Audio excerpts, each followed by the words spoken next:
Hey everyone, Anthony Fantano here, internet's busiest music nerd. Hope you're doing well. And today we're having a very interesting and important interview with one Mr. Ernest Smith about Redeye Distribution, a company that we'll get into the background of in a bit. But first, before we get into that, will you talk to my audience about who you are and why we're having this discussion today? Yeah. I'm a past employee of Redeye. I worked there for about 3.5 years. Started in the warehouse and then worked my way through a couple of positions there, and then ended up working in the office in the accounting department. And I quit back in the start of October of last year, and I, really I'm a huge music nerd. As a fan of music, I was really excited about working there. So, I understand that you're in a band yourself too. Yeah. I play in a band called Harm, based out of North Carolina. Okay. And just for a lot of people who are watching who aren't exactly industry types or anything like that, what exactly does Redeye Distribution do? What is the service they provide, and how far reaching into the industry is that service being rendered? Okay.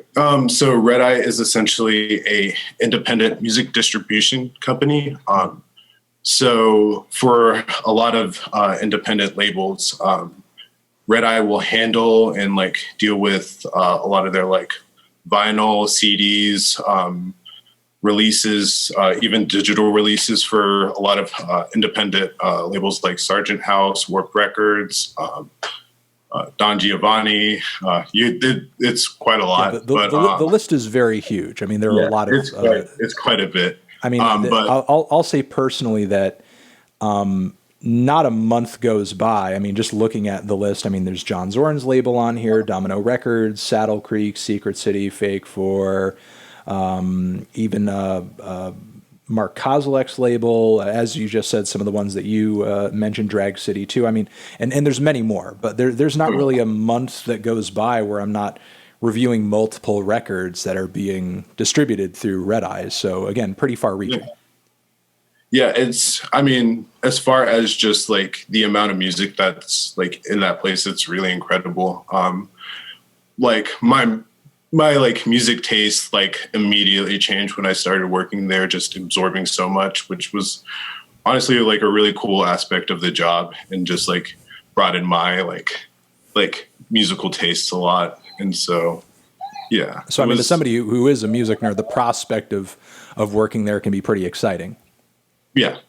Yeah, it was definitely, when I first started, it was really I was enthralled with the catalog that they had, and some of my all-time favorite records are there. But recently, the company, which has been reported by Billboard, for example, has gotten into a bit of hot water as a result of a social media post that I guess was in support of the Black Lives Matter movement and these recent protests, which in the grander scheme of things, in terms of different companies reacting to this, is nothing new. Lots of companies are doing this, sort of reacting to this movement and showing at least some faint level of support for it. But the response to employees, both current and former, to this post, I understand, was kind of unique. Yes. So originally, it was me and another old coworker that we worked in the same department. I forgot, one day we were just chatting on the phone because something happened with one of the employees that currently works there, that we're just in there talking about the company, since we both work there. And we were talking about the current movement with Black Lives Matter. And both of us have been taking a very active part in protests and just doing what we can to help support the movement. So we're I wonder if Redeye's said anything about this. And so I saw the post, and with my experience at the company, I knew I couldn't let that slide, because they tend to, it just seemed very fake. it seemed like it was more for like PR than. Well, I think it's fair to say the gist of a lot of the posts underneath, sort of responding, the comments were kind of pointing out a certain hypocrisy. Specifically, what kinds of instances and experiences are we talking about that would offend people so much in relation to a social media post like this? Speaking to your own personal experience as to what had occurred there for the several years that you were working at the company. So just as a couple, the label that Redeye owns, Yep Rock Records, is like a Americana focused label. So pretty much there we like Redeye. Redeye owns the label. So there's always a good push to get any of their stuff out. But they signed a band back in, I think, 2017 called Major and the Mombacks. And Momback is a racist slur that was used during Jim Crow era against black males during segregation. And so there was one day where they had this release and people started talking about the band because they looked up the term and they're like, oh, this is pretty messed up. And somebody told me about it, and then I looked it up myself and then looked into it and found out that the band is from West Virginia and started like playing in frat houses. And just like everything about it seemed very off to me. So that day I got really upset, and I was just like, I don't feel comfortable shipping this record, like supporting this with my own hands, because it's like an affront to me. And so, and to prove your point, from what I understand, the band has changed their name as well, correct? Yeah.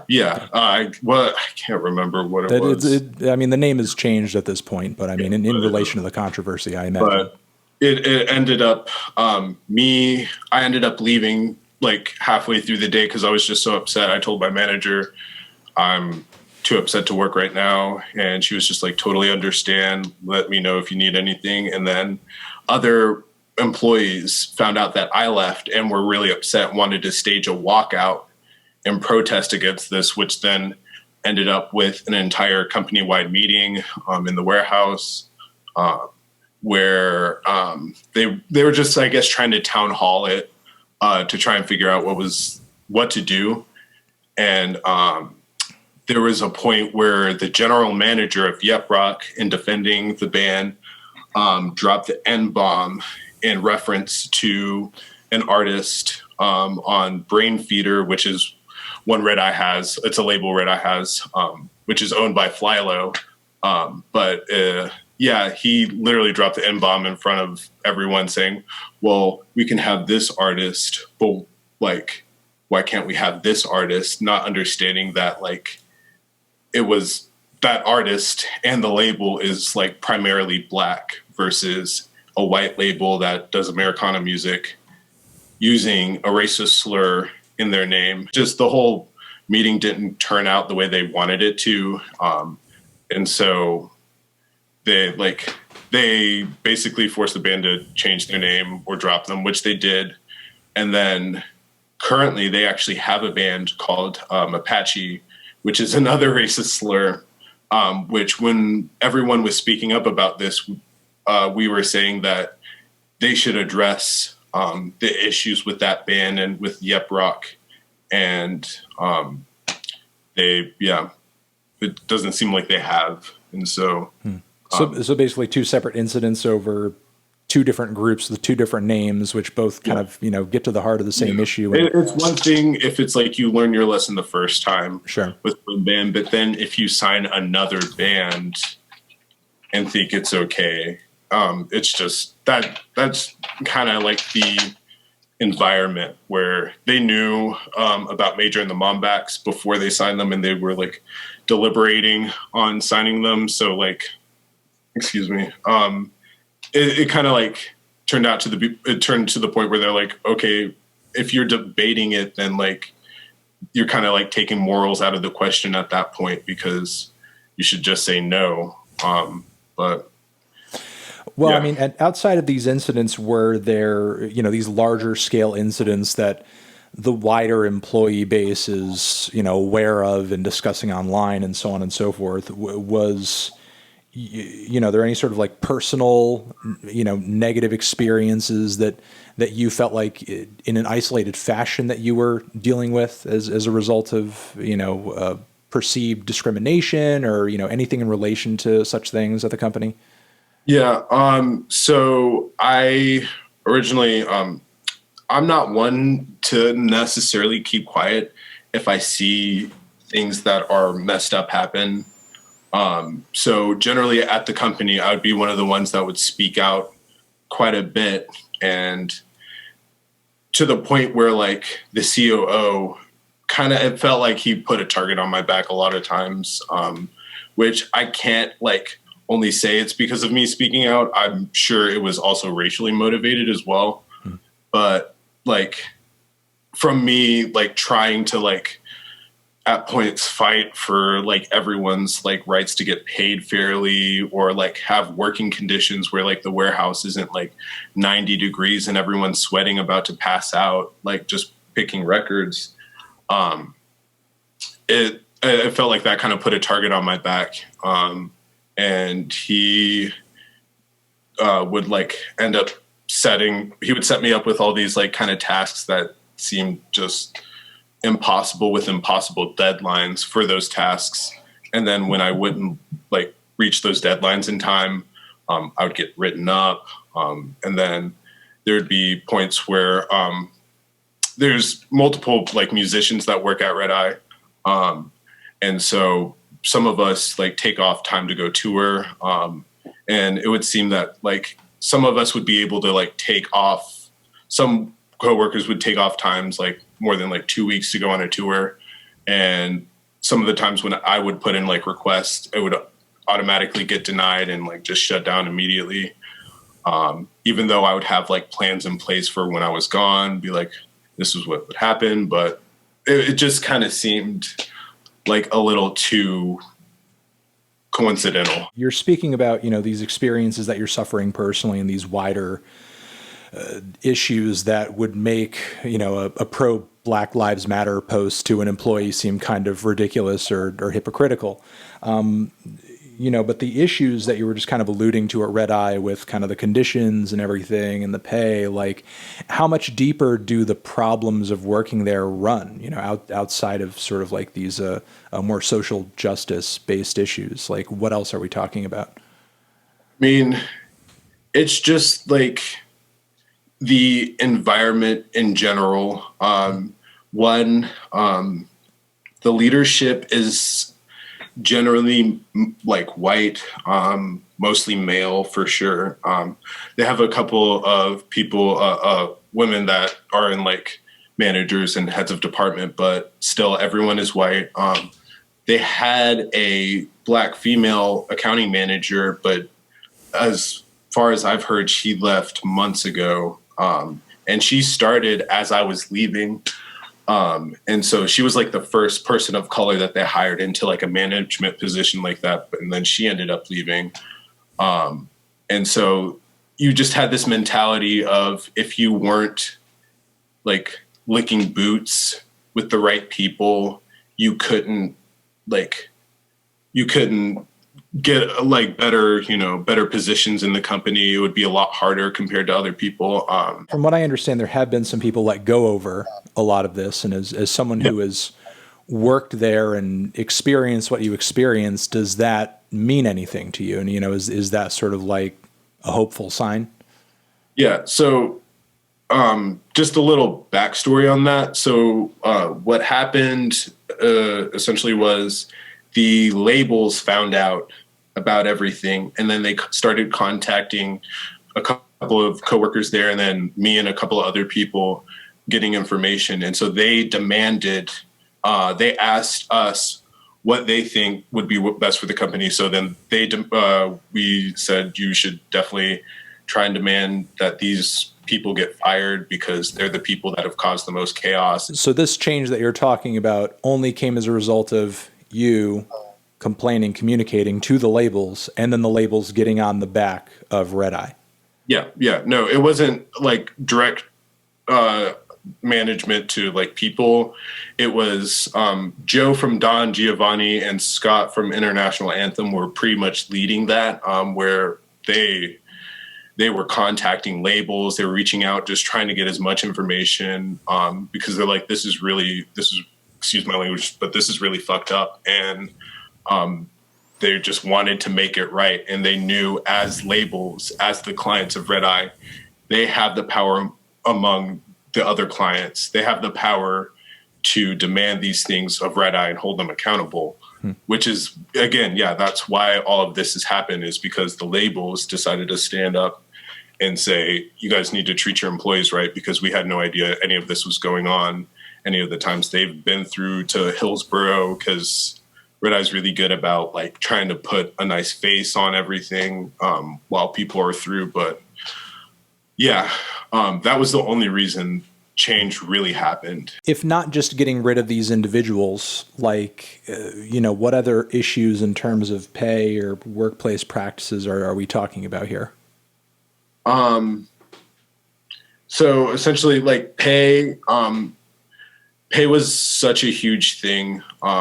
That was one of the biggest reasons I left, because even though all of these things were going on, I still liked working there, because I was around, like, at a certain point, there's people that I know I'm lifelong friends with now because of that place. But when you're stacked against not being able to, like, you're slowly falling behind on bills because you're not getting paid enough there, and you're working a full-time job,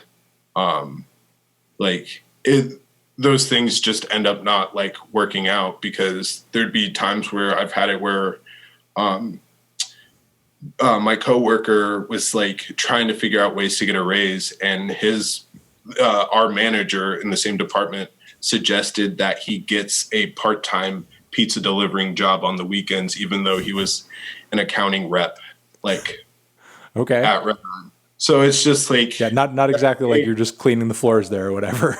and the sad thing is, I hate to throw him under the bus, but he ended up having to do some work on the weekends at Redeye to like make ends meet for him and his family, because he just had a kid.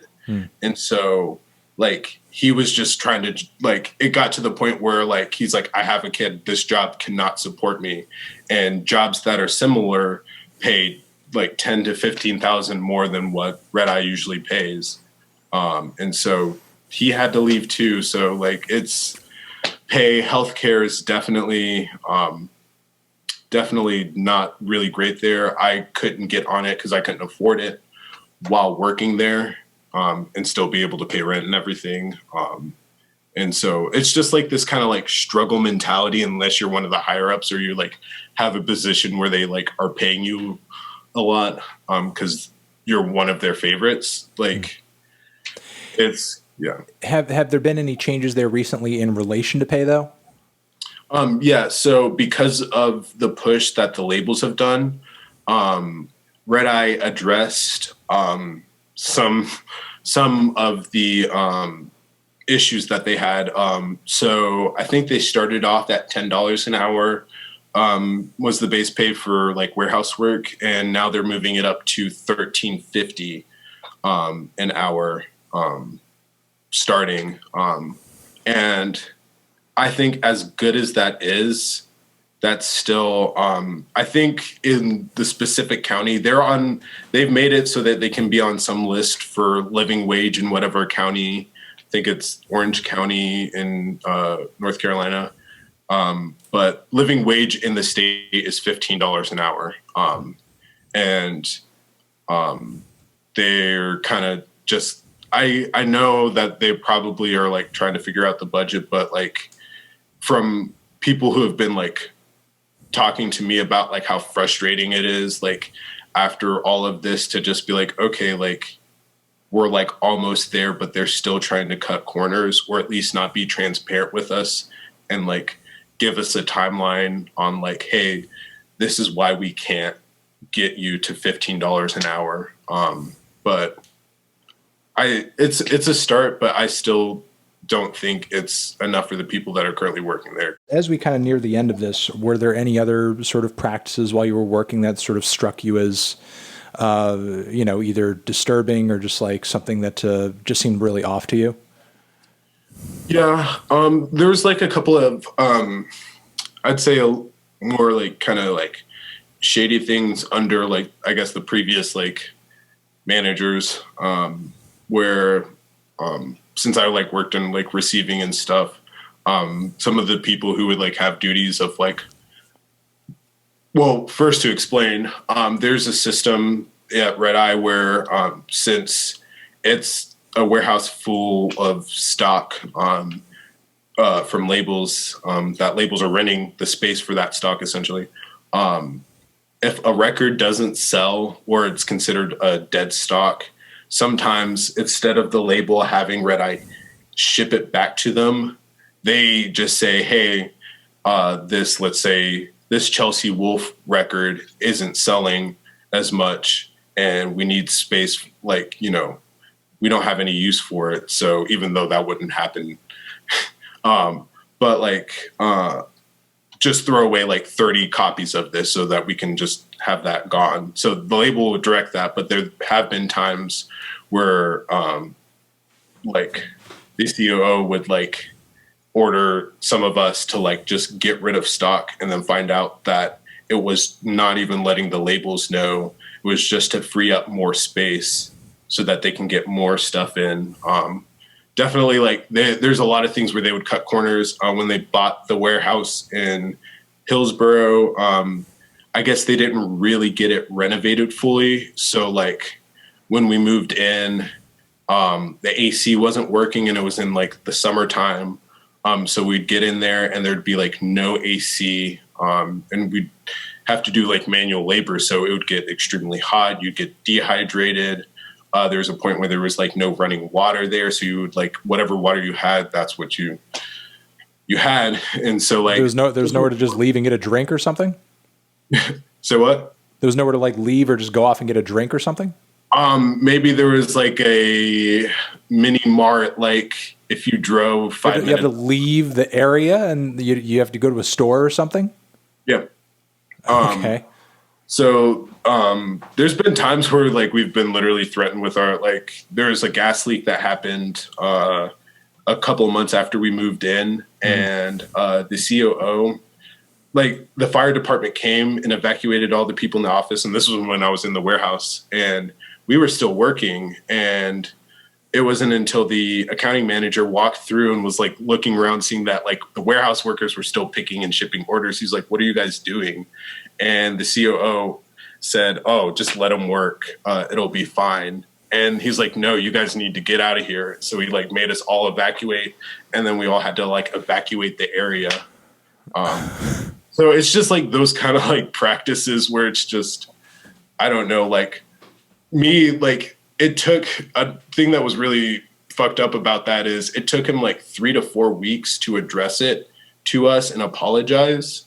Even though we were constantly asking, we're like, hey, why isn't he addressing the fact that he could have had us die by like some fiery explosion or something, or inhaling too much gas because there was a gas leak. It's just, that's like, I would say a really good example of how like things would happen that just shouldn't happen in a workspace. Like, it's just like, no one should have to fear for their life picking records. Like that's just, yeah.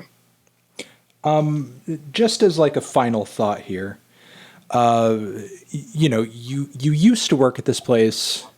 You had these experiences. This article is out and some changes have been made.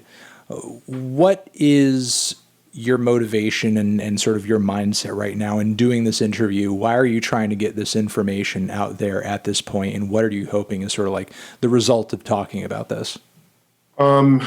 I guess one, for the broader like music community, it's really important as well. One, for as this story's kind of developed, it's kind of like changed. changed my thoughts on it. I think that the reason this needs to be shared is, one, companies that are, you know, discriminating against their employees, treating them unfairly, not giving them the basic needs that they should get as employees, especially in the music scene. For like the business aspect, like there are other distributors that are out there that, you know, do just as terrible stuff to their employees. And without without this like movement that's happening, I don't think any of this would really happen. Like, I don't think that we would get the traction, but since this movement is happening, people feel empowered to speak up about their experiences, which is what I did. And my only hope was to help the people who are currently working at Redeye. And I just want that to kind of just be expanded to like as much of the world as possible, so that, like, you know, I don't know, people in shitty job situations can like speak up and actually make change in their own, you know, workplaces. Or we can start changing the narrative of, like, I don't know, this super capitalist mentality of just profits and fuck all the employees and just worry about how much you're making, and actually take a second and treat your employees fairly and treat them with respect. Like, that's just what I hope from this. Like, you know. Well, that's a hope that I sympathize with. I echo for sure. And I appreciate you taking the time out to tell me all about everything, all this background, all this information. And again, my guest, Ernest Smith, we appreciate you coming on and just giving us as much insight into all this as possible. Yeah, thank you. And thank you for having me. This is really cool. And I'm thankful for you, like, setting this up and everything. This is really awesome. Yeah, no problem.